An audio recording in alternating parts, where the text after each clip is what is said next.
जय श्री राम सभी भक्तों को। जय माता की। फिर एक नई वीडियो के साथ आप सबके सामने हाजिर हो गए हैं। और आज की जो हमारी वीडियो है इसमें आप बताइए कि कुछ ऐसा बताइए जिसमें जो है हम अपने जीवन को एक मजबूत होकर जी सके। जैसे कि कहते हैं कि राजा की तरह ज़िंदगी हमारी हो। सभी के मन में ये सवाल रहता है कि कुछ ऐसा हो जिससे हम भी जो है अच्छी लग्जरी लाइफ जी सकें। तो अगर आप भी जीना चाहते हो तो हमारे साथ अंत तक बने रहिए, तभी आपको सारी वीडियो समझ में आती है। अगर वीडियो अच्छी लगती है तो लाइक करें, शेयर करें, कमेंट करें। और अगर चैनल पे पहली बार ही देख रहे हैं तो चैनल को भी जरूर सब्सक्राइब कर दें। साथ में बेल आइकन है उसको प्रेस करें ताकि आने वाली हर एक वीडियो की नोटिफिकेशन सबसे पहले ही आपके फ़ोन में पहुंच जाए। चलिए शुरू करते हैं आज की वीडियो। जय श्री राम जी। जय श्री राम, जय श्री बालाजी महाराज। बाबा की असीम कृपा आपके परिवार पर सदैव बनी रहे और मेरी माई जगत जननी माँ भवानी अम्ब की कृपा आपके घर में अन्नपूर्ण रूप में वास करे। जय माता की। क्या होता है कि जीवन को आनंद में जीने के लिए हम बहुत प्रकार का प्रयास करते हैं, लेकिन हमारे कुछ ऐसे कर्म होते हैं जो हमारे जीवन में रुकावट करते हैं और हमारे सामने वो आगे आते रहते हैं किसी न किसी रूप के कारण। अब उन कर्मों को बनाकर चलना, उन कर्मों को मजबूत कर कर चलना हमारा नैतिक फर्ज होता है। और ऐसा कोई व्यक्ति नहीं है जो राजा की तरह ठाटना चाहे, जीवन को आनंदित ना जिए, जीवन के अंदर कुछ अच्छा हो, कुछ ऐसा हो कि आपको वाकई में जीवन में अपने आप पर जीने पे ऐसा लगे कि वाकई में मेरी ज़िंदगी जो है बहुत अच्छी है।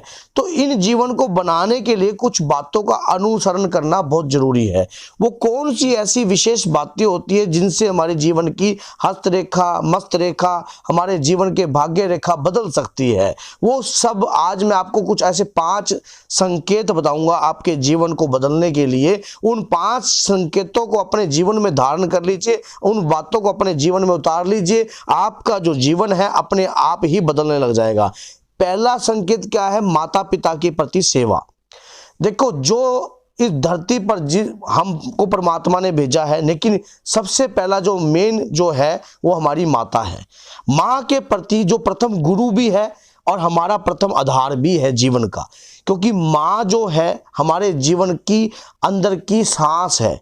इंटरनल वॉइस है माँ, अंदर की आवाज़, और एक्सटर्नल वॉइस जो पिता, मान लो बाहरी जगहों से हमारी रक्षा करते हैं हमारा पिता, तो अंदर की घर में जो खाना पोषण सब कुछ माँ के द्वारा मिलता है। माँ के संस्कार अगर ऐसे उचित प्राप्त हो जाए और अपने बच्चों में, तो प्रभु श्री राम जैसे आपको पता है कि माता कौशल्या ने उन्हें जो शिक्षा दी, उसी शिक्षा से आज हर व्यक्ति उनके नाम का स्मरण करते हैं। तो उसी प्रकार से अगर माँ अपने बच्चों को एक आदर्शवादी पुत्र बनाए और उसके बाद वो बच्चे के अंदर अपने आप ही उसके जीवन की जो रेखाएं बदल जाती हैं, रेखाएं सब कुछ हो जाती हैं। आपने देखा कि वो उनके मस्तक पर राज तिलक होने वाला था, मुकुट था, लेकिन उनके कर्मों को वो 14 वर्ष जो है वो धो के आए, क्योंकि राम को भी श्री राम बनने में 14 वर्ष लग गए।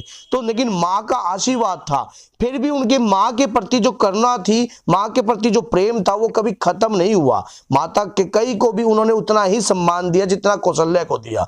तो माता पिता के प्रति हमारा जो नैतिक फर्ज है वो हमेशा ही होना चाहिए। फिर नित्य नेम की पूजा। दूसरी बात ये होती है कि अपने जीवन में कुछ ऐसे पॉइंट हमें अपने आप को ऐसा नियम के अनुसार बनाने चाहिए, जैसा कि हमने सुबह पूजा करनी है या पूजा के बगैर उस कुछ भी सेवन नहीं करना।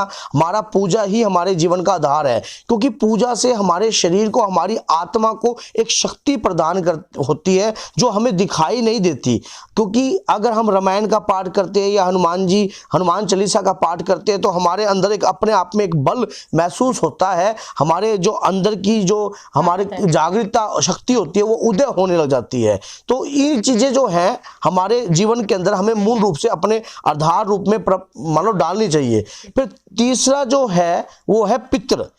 जो पितृ होते हैं, जैसे कि हमारे पितृ, हमारे दादा परदादा जो भी हमारे कुल के हैं, उनके प्रति हमारा सम्मान हमेशा होना चाहिए। जिस प्रकार से आपने देखा भगवान श्री राम के कुल में, क्योंकि वो सूर्यवंशी हैं, तो उनके कुल के अंदर राजा सगर के 60,000 पुत्र थे। उसी दौरान भगीरथ जी ने गंगा को धरती पर लाने का पूर्ण रूप से प्रयास किया अपने पितरों के लिए। तो आज इतिहास के पन्नों में भी उनका नाम जो है दर्ज है स्वर्ण अक्षरों में। तो उसी प्रकार से वो कुल जो है है, श्रेष्ठ योनियों को प्राप्त होता है, श्रेष्ठ कुल कहवाता है, जो अपने कुल के अंदर इस प्रकार का कार्य करते हैं और आने वाले जन्म में कई जन्मों तक उनके ऊपर परमात्मा की कृपा भी बनी रहती है और पितरों की कृपा भी बनी रहती है। साथ में कुल देवी देवता जो अपने कुल देवी देवताओं के प्रति भी सम्मान रखते हैं। जैसा कि आपके कुल के अंदर अगर किसी देवी की पूजा हो रही है, कंटिन्यू पूजा याचना होती है, और अगर वो कुल देवी की पूजा जो है आपके परिवार के अंदर अगर बंद हो जाती है तो उसका दोष भी आपको ही लगेगा।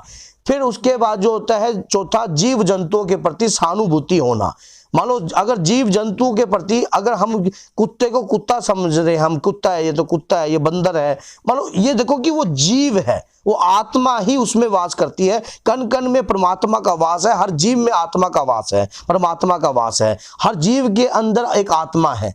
तो ये किसकी है? परमात्मा का। जैसा कि मैं अपनी हर वीडियो में बताता हूं कि आत्मा परमात्मा का सूक्ष्म रूप है, उसी प्रकार से हर जीव जंतुओं के अंदर परमात्मा का सूक्ष्म रूप वास करता है। उस सूक्ष्म रूप के प्रति आपकी सहानुभूति हमेशा होनी चाहिए। अगर आप जैसे कि गौ के प्रति 2 रोटी निकालते हो, कुत्ते के प्रति भी रोटी निकालते हो, जीव जंतुओं के प्रति अनाज दे रहे हो, मछलियों को दाना दे रहे हो, पक्षियों को दाना दे रहे हो, तो ये सहानुभूति है आपकी। ऐसे व्यक्ति जो है शुरुआती तौर पर कष्ट पे रहते हैं क्योंकि अपने पिछले जन्मों को वो धोते हैं, और उसी दौरान लेकिन परमात्मा के जो बाई खाते के अंदर उनके ये रिकॉर्ड जो है बनते रहते हैं, और उसी कर्मों की आने वाले जन्मों में या उसी जन्म में भी कृपा प्राप्त हो जाती है।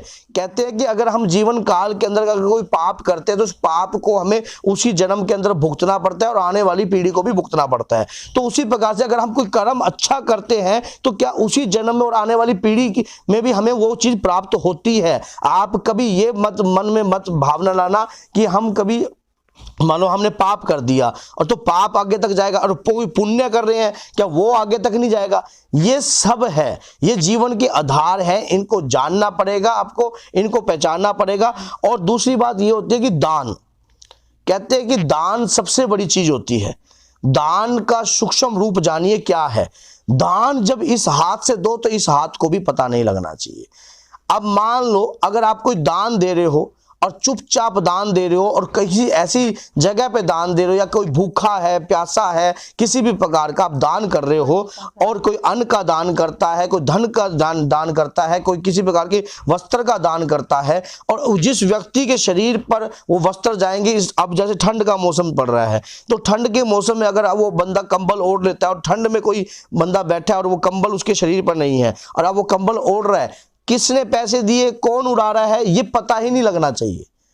ऐसा दान दीजिए जो पता ही ना लगे। उसका पुण्य सिर्फ परमात्मा जानता है या फिर आपकी आत्मा जानती है। आपको अपने आप ही अदृश्य रूप में वो पुण्य किसी न किसी रूप में प्राप्त हो ही जाएगा। ये 5 बातें जीवन में अपने धारण कर लीजिए, आपकी पीढ़ी भी बदलेगी, आपके बच्चों में संस्कार भी बदलेंगे, और आने वाली पीढ़ी भी आपके गुण गाएगी कि हमारे दादा परदादा इस प्रकार का कार्य करते थे तो आज हम भी वैसा ही कार्य करते हैं। तो परमात्मा की कृपा आपके ऊपर सदैव बनी रहेगी। तो बोलिए, और राजा जैसी ठाठ क्या होती है? प्रभु की कृपा दोनों हाथों से आपके ऊपर हो, आप लाखों की भीड़ में खड़े हो और आपके प्रभु आपको देख रहे हो, ये राजा की कृपा है।